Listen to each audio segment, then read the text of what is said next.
Sovint parlem de problemes de l'habitatge com si aquesta fos l'única ciutat on això està passant. Entre moltes causes diverses, una és la pressió demogràfica. Hi ha un nou estudi de l'agenda Brilliant Maps que el que diu és que per saber la grandària d'una ciutat s'ha de mesurar quanta gent hi viu fins a 30 quilòmetres del centre. I basant-nos en aquest model, Barcelona queda a la posició número 7 de les ciutats europees més grans, en 5,4 milions de persones que viuen a 30 quilòmetres a la rodona.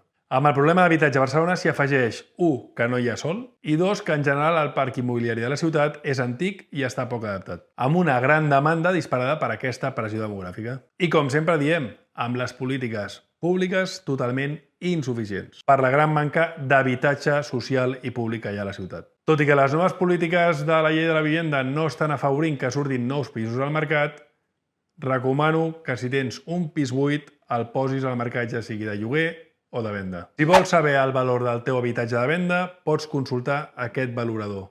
Un cop tinguis el preu del valorador, contacta'm i veurem si és millor en el teu cas llogar-lo o vendre.